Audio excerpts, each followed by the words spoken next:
Hey y'all, it's Nikki. Check this out. The Holsworth Center and the Texas Book Festival are partnering up to host a conversation with author Imani Perry on February 3rd for their Place the Ladder series, where dynamic leaders talk to Holsworth's president, Lindsay Horton. The conversation and reception will take place at Holsworth's campus on Lake Austin from 5 to 7 p.m. Tickets are only $35, and they come with Perry's latest book. So head over to placetheladder.org to get your tickets. That's placetheladder.org.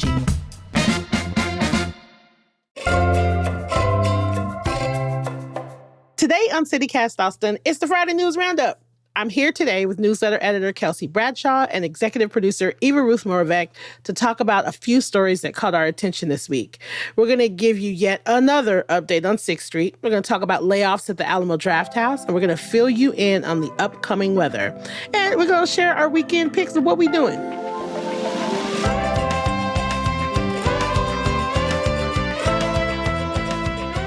It's Friday, January 17th. I'm Nikki Devon, and this is what Austin's talking about.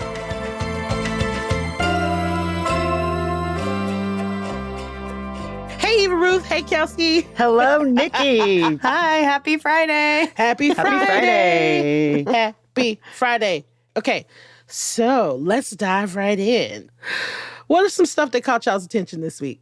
So I wrote a story this week in the newsletter about 6th Street because it's reopening for the first time in years starting this weekend. Pew, pew, pew. It's reopening to vehicular traffic at night. Jesus. Yeah. So if you haven't been to 6th in a while, usually the street is wide open on the weekend, and people can hang out in the middle of the street and be drunken idiots. But wide open to pedestrians, not oh, yes. Sorry. Cars. To drunken pedestrians. You can walk cars. drunkly across the street. Yes. Safely. But starting this weekend, they're going to close it off to pedestrians and open it up to cars. There's been some back and forth, but it's finally happening this weekend. Austin Police Chief Lisa Davis on Wednesday made this announcement with Mayor Kirk Watson and a bunch of other city officials about it. And I don't know, like hearing her talk about it was pretty interesting. She was talking about how this was something that she talked about like in her interview process with the mayor. Oh, about like really? Yeah, about like 6th Street and the danger and like the volume of incidents that occur along 6th Street is like part of their motivation. Because even though it takes up, barely any of the city, roughly 25% of Austin Police's use of force incidents happen on 6th Street, is what Davis said.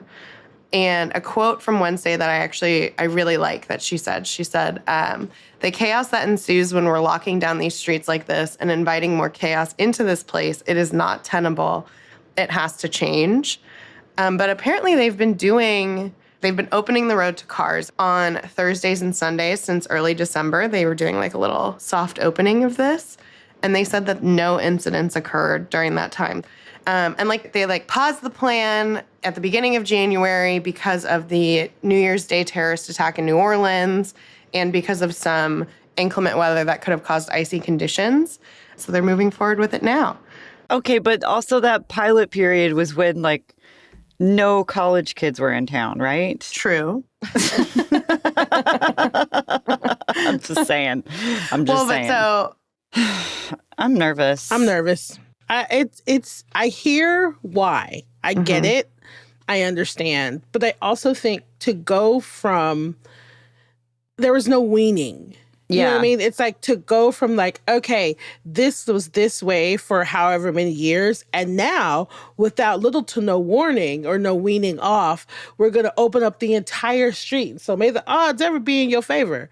It's like what it feels like they could have done it in a more okay, so starting this weekend, it's from here to, we're just going to lengthen how long. So instead of stopping at Red River, we're going to stop at Trinity and then we're going to stop at Nueces so maybe just adding on a street further every time, but to just open up the entire street. Or even one night, they were doing it Thursdays and Sundays. I think it kind of, you're not taking into consideration that we are talking about inebriated people and that are used to things being a certain way. And so I'm curious if, I'm curious about just like drunken people that don't realize or have forgotten or, stepping in front of traffic or stepping in front of a car.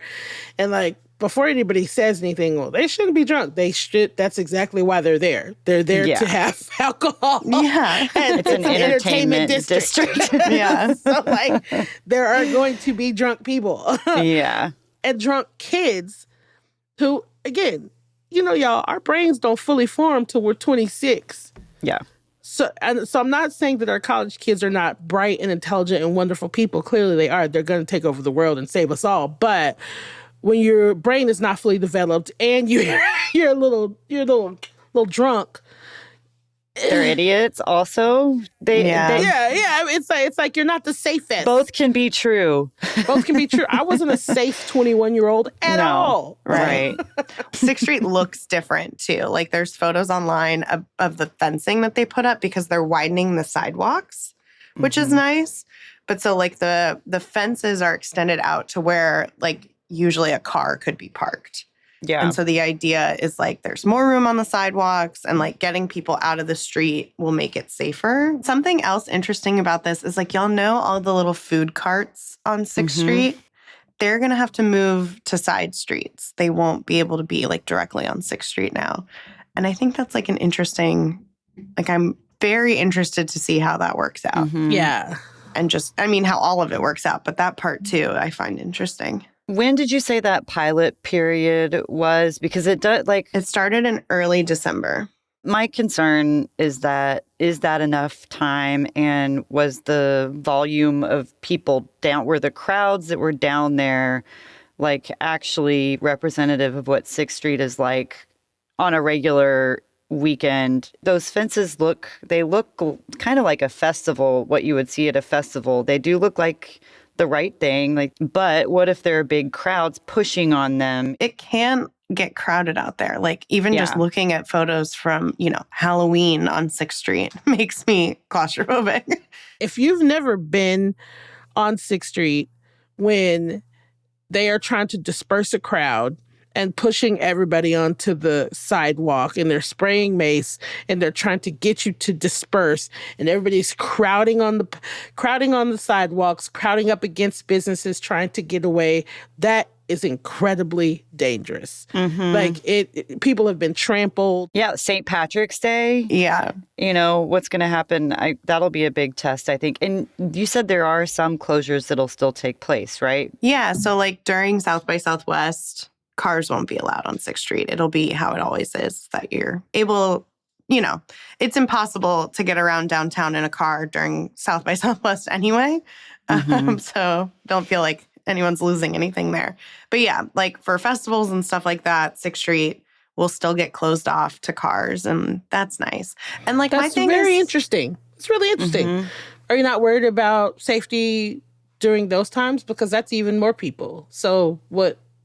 But so when it makes you money, you're cool with it. I can see the arguments for, it's one of those things that I can really see the arguments for both sides of it. Like, okay, if everyone's on the sidewalk and God forbid something like New Orleans were to happen here, everyone would be on the sidewalk. Like, and that's great. They're out of the road kind of thing. Car can't drive on the sidewalk? I don't know. The fences are there. I don't know. I mean, but it's also putting everybody on the sidewalk. And adding more cars to the situation, I don't feel is like necessarily safe. Right. Yeah. I wonder who, we will stay tuned and keep watching this, because it is the city trying to balance all these different uses, but there's also Stream Realty that owns a ton of property down there. There it is. That's sort of driving this push. So is that, and if they're not adding the parking, it just seems like we're watching this sort of sausage being made right now, with like how are we going to, there are a lot of people on 6th Street. So now that's going to be closed. They're going to be squeezed off to these other side streets, maybe congregating around the food trucks and whatever else there.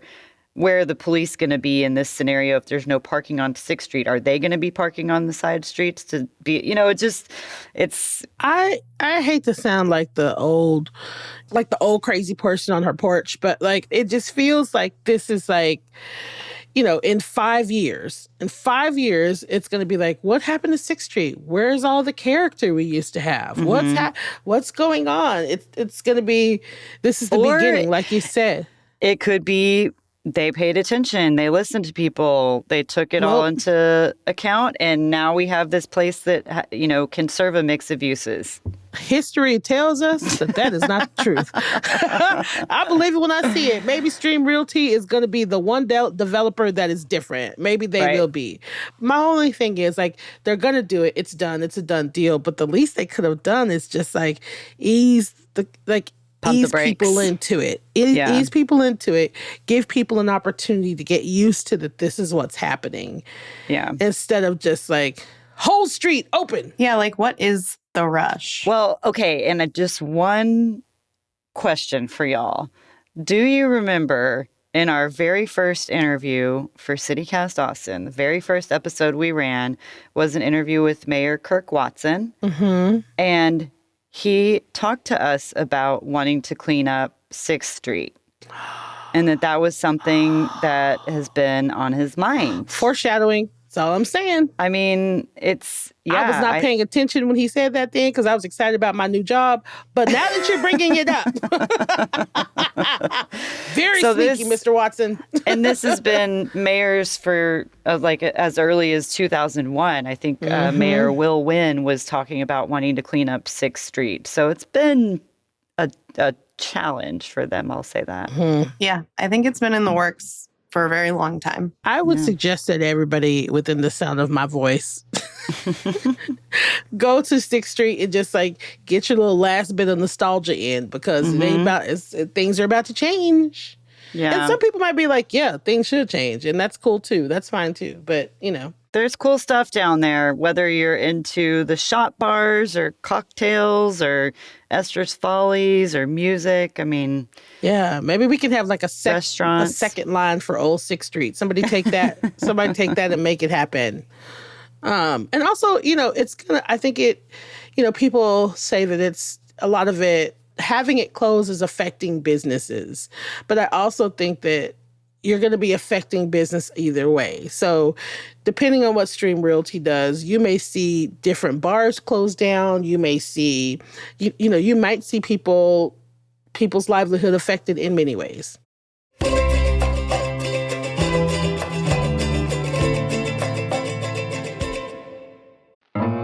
Hey y'all, it's Nikki. There's an event coming up that you cannot miss. Many of you know that I love bourbon, but I also love classical music. So I'm super excited about the Bronfman and Bourbon event happening January 24th at the treasured national landmark, The Mansion on West Campus. Bronfman, who is internationally recognized as one of today's most acclaimed and admired pianists, is performing a solo recital that will include works by Mozart, Debussy, and Tchaikovsky. General admission tickets include a whiskey tasting of Old Forester bourbon from Brown-Forman and a whiskey sample from local Johnny Pickles distillery. And VIP tickets include the tasting, the sample, food, and an open bar. So head on over to the events page of atxmusic.com to grab your tickets now. And because I love our listeners, there's a coupon code just for you. Use code CITY10 for 10% off of your ticketed purchase. I'll see y'all there. Hey y'all, it's Nikki. I have to tell you about Tecovas boots. I finally have a pair, and I don't know if y'all know this, but they're handmade, high quality, and stylish. And they're comfortable right outside of the box. Now, I know we buy everything online these days, but trust me, you have to get fitted for some boots at Tecovas. Now, whether you're like me, a newbie to boots, or you have a closet full of them, the folks at Tecovas will help you find your next favorite pair. So, grab a friend, head on over to the Tecovas flagship on South Congress or their store at the Domain. Plus, good news, they just opened a store in Georgetown at 709 Main Street for those of you that live just a little further north. With 3 locations in town, you have no excuses. So, that's tecovas.com. TECOVAS.com. Don't go gently, y'all. This week, Alamo Drafthouse announced major layoffs of corporate and local hourly staff due to, quote, unquote, restructuring and seasonal slowdown. So about 34 employees, just like 25% of the hourly employees at the South Lamar location were notified by phone this week that they were being laid off. Oof. And then also like 9% of corporate staff are also being laid off. And so, they're saying that it was like they were let go on a first in, first out basis, but the layoffs included really experienced staff like projectionists, some of them with 35 millimeter experience, which is a big deal, and then programmers, and some of whom have been at the Drafthouse for years. And so it's a really, really sad thing. I feel upset. Like Sony Pictures just took, they acquired them in June of last year, June of 2024, and they said it would continue to operate all 35 of its cinemas across 25 locations around the country. They did the thing, like, everything's fine. We got it. This is great. Everything is good. But now, according to what I'm reading, they had to sink all this extra money in, and they tried to reopen franchises that had been closed and then open new locations. And part of me is just like, shouldn't y'all have made sure that things were okay before you came in doing other stuff? And so Drafthouse has launched a GoFundMe for the employees that were laid off at the South Lamar location. I just feel like every few months there's some terrible story about Alamo Drafthouse, and like I'm shocked by it every time because I'm just like, no, this is an Austin institution. It's like such a cool, like it really is like a cool Austin place. Like I really love seeing movies at Alamo Drafthouse. Listen, I was at Alamo Drafthouse last night. Yeah, yeah. I love Alamo Drafthouse. And like, and this is going to raise questions about, their long-term commitment to diverse programming and film preservation. Like, how are they going to continue with these cool events that make them who they are? They stand. I'm not even lying. I can count, since I've started going to Alamo Drafthouse, I can count on one hand how many times I've seen a movie in other theaters. I only see movies at Alamo because I'm spoiled. Yes. Well, and I usually only go to the South Lamar location. And there's just something about it. And I like going there, especially after they made the seats bigger at the South Lamar location. But yeah, no, I'm at Alamo. I saw Wicked at Alamo. I see everything there. That is my preferred location to go see things. Yeah. And it just makes me mad. Oh, why is this cool place? How it is always treating its employees crazy. Well, and also, I'm so confused as to how it's struggling because every time I try to go to the movies, last night is no exception. I was like, oh, so this is sold out, and this is sold out, and this is sold out. You know what I mean? Which is great. Great. They should be sold out. And the tickets are expensive. They're making money. It cost me $30. This is another story that we started covering months ago, and back when Sony bought Alamo Drafthouse. And I remember talking about being worried that something like this is going to happen because they're going to try to save money somewhere because that's what happens in these situations. So here we are. It's just unfortunate that, it's gutting a company or changing a company that we really love locally. Yeah.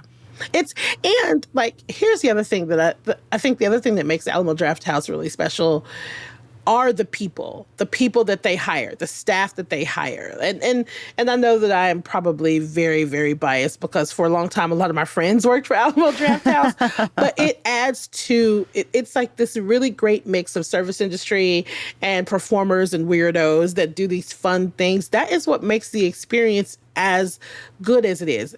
This is so timely because literally last night, we went to go see Nosferatu. Oh my God. I want to talk about it.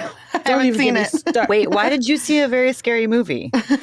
So I listen. That is a great question. For those of you listening, I do not like scary movies at all. Neither do I. I asked like 5 people. I texted 5 different people. Like, okay, is it scary or not? But like, is it Nikki scary? Because I need to know. I wanted to go to. I've been itching to go to the movies, right? And yesterday I was feeling stir crazy, and I was like, I need to get out of this house. I need to do something, but I'm trying not to drink. So I didn't want to go to a bar. So I was like, okay, I need to go to the movies. And so of all of the things that was available, because everything was sold out.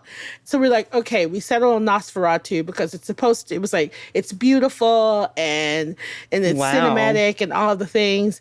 I found myself around hour 2, I was like, all right, come on, wrap it up. What we doing? We gonna kill him? Yeah. Who's dying? What are we doing? Yeah.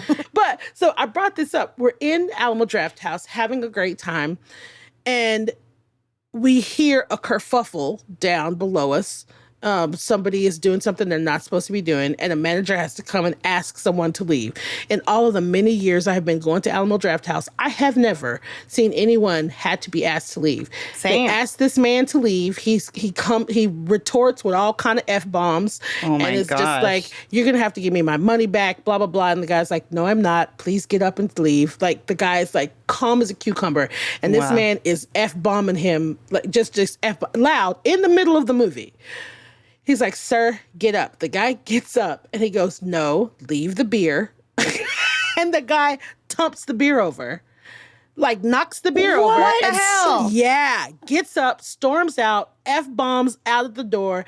And the manager is just calm, walks him out, and the staff gets back to work. And I'm like, that is what I'm talking about. Wow. That takes skill, because do you know how quick I would have threw that glass at that man's face for dumping it over? And then, to make things better, a guy in our row got up, went down, and started trying to clean up the beer, just like a regular patron. I was just like, that's why I love it here. That's why I love it here. He took no crap. He was like, you got to get your ass up and get out. He did. He like stayed calm. He was just like, nope, you got to get up. And then everybody else pitched in to try to ease the load of the one server that was working. Like it was a really special, kind of unhinged moment, but it really spoke to Austin culture. And Austin, like, we look out for each other. We look out for our service industry people. And when someone behaves poorly, we don't put up with it. And so it's sad to think that, like, we're in danger of losing that. Yeah. Shout out to Alamo Drafthouse staff. Like, y'all are some superheroes. I don't know who that man was last night at the Lakeline Alamo Drafthouse, but you had more patience. And that's the thing, like that, it takes, I hope that by cutting staff, that doesn't mean that they'll cut the culture or change the culture, because I think some of the charm of the Drafthouse, it does take more time. You know what I mean? It takes more patience, but we appreciate being in that atmosphere where you can watch a movie and not be distracted by XYZ, like all the things that they, nobody on their phones, nobody talking, like that. It's kind of a protected like space to appreciate that art, Yeah. So I don't know, I wonder by shrinking or by cutting staff, what that's going to impact in the culture of the place, or the company. They'll definitely have to cut down how many movies they show, because you can't overwork people too. Right. So, yeah. Yes. Another story we'll stay on top of. Yeah. As Austin changes. Yeah. Listen, ever changing, kind of like the weather. Ooh. Oh. Whoa. Amazing. I didn't even see that coming. Did not see that coming. Just like you might not see. It's beautiful weather. It's beautiful weather this week, which is kind of misleading. It's been cold in the mornings, but next week it might actually snow. Don't panic. I'm panicking. Okay. It is going to be cold. We're telling you on Friday so you can prepare.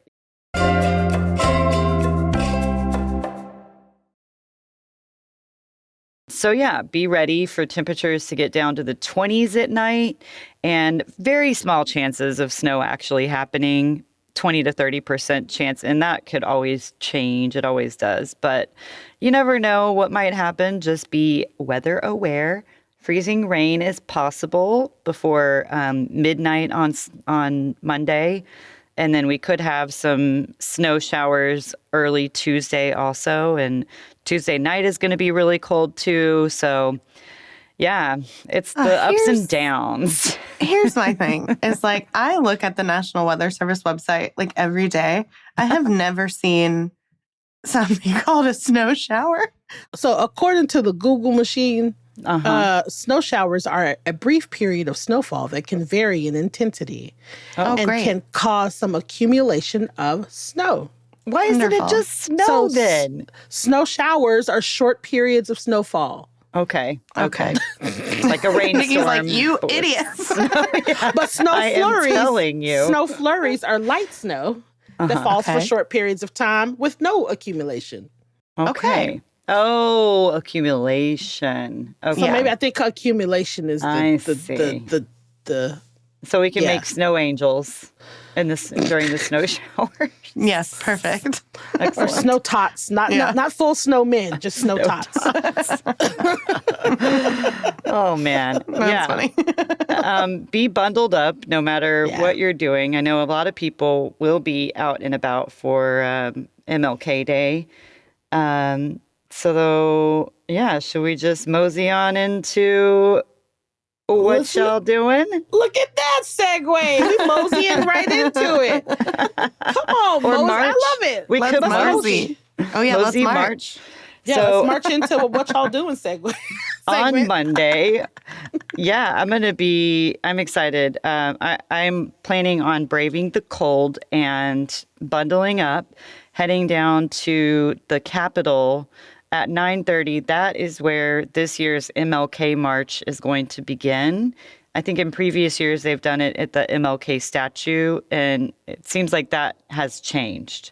So the march will start at the Capitol at 9:30 and then end at Houston-Tillotson University for a festival with family-friendly activities and bands. And you can bring canned goods to donate to the Central Texas Food Bank. And I think that'll be a really great way to spend. A lot of people have the day off. We at CityCast have the day off. Make it a day on. Nice. And if you want to hear more about MLK in Austin, there she goes. There it is. We have a great episode that ran just the other day. You can find it on our website, and we'll link it in our show notes, of an interview with Harrison Eppright. He is an East Side historian, and he and Nikki had a fabulous conversation that you really should listen to. Listen, he has quickly become one of my favorite people. Yeah. So what y'all doing this weekend? This weekend is going to be a shopping weekend for me, because it doesn't matter why, but it's going to be a shopping weekend for me. Wait, I want to know why. Why? We're self-caring. We're self-caring. So this weekend is going to be a self-care weekend for me. I have been, I'm an extrovert, but sometimes my little extrovert heart needs a break. And so I'm dragging Nicole around the city with me to go to different markets. And also like my grandpa's house sold this week. And so like I'm feeling the need to soothe and like not spiral into my Pisces melodrama and catastrophizing because your girl is a serious Pisces. So it's going to be a shopping weekend for me. First, the citywide vintage sale or a citywide vintage market at Palmer Event Center. It's Saturday and Sunday, both days. I don't know which day I'm going, but one of the days. And it's 8 a.m. or 8:30 a.m. to 5 p.m. It costs $10. And I don't know if you've ever been to the citywide vintage sale. It is... Nikki. I know you've been, Kelsey. Like, we could talk about this at length. Y'all, it is, if you are a thrifting person or a vintage shop person, or you're just like somebody that likes to dig and you have time and the patience to just look at everything, I'm one of those people. I want to go to every single booth. You know what I mean? Like, I want to do all of the things. You need to go to the citywide vintage market. Like, it's worth your time. It's worth the $10. Just do it. I love it so much. It's great. And like so many sellers from around Austin like have booths there. Yeah. And like it's made me, now I know about like different stores and stuff in Austin too. Like it's educational. Yeah. Exactly. And you learn about all these places in Austin that you did not know existed. So I'm going to be doing that probably Sunday. But also Kind of Tropical has their vintage market this Saturday, and it's free. And it goes from 12 to 6 p.m. And that happens in their parking lot. And again, it's a really, really cute pop-up with a lot of cool stuff. I find something every time I go. So I'm doing that. And any other market that I can drag Nicole to. And then if bless her heart, I'm just like, Nicole, these are your weekend plans. These are your weekend plans. She does not know. I have not told her yet. It's going to be a bait and switch. I'm going to wake up Saturday and be like, let's go have coffee and get bird biscuit. And then I'll be like, we're going shopping. A bait and switch. I love it. And then, just saying, this is the chaos that is our life. And then if I have the energy and the spoons, Saturday night is Cumbia night at Hotel Vegas. And I'm a late owl. I know not everybody is a late owl, but they're going to have cumbia lessons that are going to start at like 9:30. And then Los Desechos, Cayuga All-Stars, and DJ Nadia La Texana is playing. And it's $12. Y'all, I have said many times on this podcast how much I love cumbia. And so that's what I'm doing. That sounds nice. Fun. Yeah. I want to do your weekend. Do it. You want to be Nicole for the weekend? Yeah, I want to be dragged around shopping. Listen, I tell you what, Nicole would probably love somebody to tap in. Because they can take shifts. Yeah, she'll need to hydrate and stretch. Yes, I just go through and just like hand her stuff to hold. I'm like, can you hold this? Can you hold this? Can you hold this? Can you hold this? Yeah, it's a lot. Oh my gosh. Anyway, Kelsey, what you doing? So I'm hoping to get out to the West Chelsea Contemporary Gallery this weekend because they have a Salvador Dali exhibit on right now that's free, and it runs through February 2nd. And like when I saw this, it did a little gasp because I think it's like, I don't know, Salvador Dali in Austin, like that's crazy. The surrealist artist, if you don't know who that is, it's the guy with the melting clocks. And the exhibit is pulled from the archives of his longtime publisher and confidant. And there's a bunch of like never before seen originals. There's 100 hand-colored etchings. And it sounds really cool. And I don't know. I don't really know a bunch about Salvador Dali, but I know who he is and it sounds cool. So, yeah. I kind of love that. This reminds me, it's like sometimes I think that Austin is not a like museum place. I don't know why I get that in my head. No, I'm with you. Yes. Yeah. Yeah, totally. And so like to see something like this is coming to Austin, I'm like, this is dope. Yeah. Well, because like, dope. I mean, we're not really a museum town. Like we don't have a huge museum district like Houston or Dallas or anything like that. And like, anytime we get something like this, I'm like, ooh, we're famous. Even though like Austin's a huge city and like is known around the world. Okay, I'm glad to know that it's not just me. Yeah, also, I love Salvador Dali in like the few things that I've seen of his, but I also know that I think that my favorite thing about what I've learned about him is that he was kind of a maniac. Mm-hmm. He was kind of a maniac, and I don't know. I love it. He was my idea of what a quintessential artist is. Like, right. I was gonna say, don't you have to be a little Looney Tune somewhere to be a good artist in some way? Yeah, I want that out of an artist. Yeah, I think so. The other thing about Salvador Dali too is like he like looks funny, right? Like he had like a funny little mustache, and then every time he comes up, which is like not often, like maybe once a year, Salvador Dali comes up in my life. But I always think about, like I think it was in 2017, they exhumed his body to perform a paternity test. And like, there's something about that that's like, I know it's like not his fault, but it's like so crazy to me. Of course. Well, and it's like such like, it's like art history gossip, you know? And like, I love that. Yeah. And it was like, it was this woman who claimed that her mother had a relationship with Dolly in like the 50s or something like that. And they were like, okay, bet. Oh my gosh. Got his corpse out. And he was not the father. He was not the father? The Maury Povich of it all. Oh my gosh. Like, that's like, it's like the fact that this one was like, hey, that's my dad. And they're like, all right, well, let's dig him up and find out. Like, they're like, take an audience vote. Do y'all want to see if he's really the father? The DNA test shows you're not the father. Oh my God. And Salvador gosh. Dali's ghost comes running out and is like, yeah, can y'all leave me alone now? Yeah. That's just crazy. That is a crazy story that they just like willingly were like, okay, well, she says she's the daughter. Yeah. We got to figure this out. What? There's only one way. Let's get our shovels. Well, another thing too is like, I went and saw the Blanton. I think it's still on view at the Blanton, but they have a surrealism exhibit right now. And like, I know that like surrealism is weird and stuff, but like being able to actually go to an exhibit and like look at it, I was like, ooh, this is like kind of spooky. Some of it like made me feel bad. I was like, ooh, don't like that one.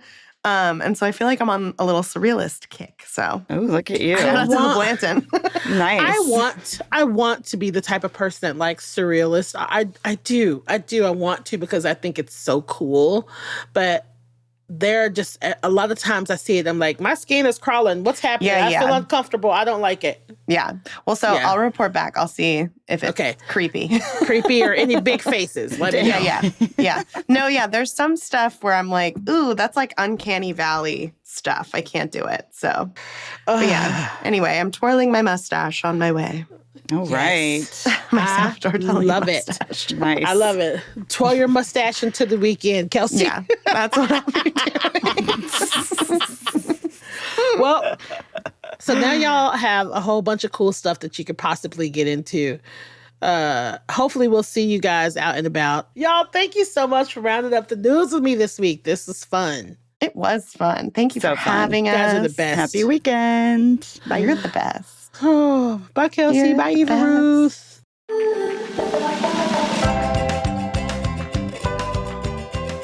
That's all for today here on CityCast Austin. Our executive producer is Eva Ruth Moravec. Our producers this week are Rishi Bajekal, Lizzie Goldsmith, Francisco Kilgore, and Selena Sia Reynolds. I am your host, Nikki Devon. Our Hey Austin newsletter editor is Kelsey Bradshaw, and music is by Nelson Valente Aguilar of Como Las Movies. If you enjoyed the show, why not tell a friend, rate the show, leave us a review, and subscribe to our Hey Austin newsletter. We are off on Monday for MLK Day, but we'll be back on Tuesday morning with more news from around the city. Bye, y'all.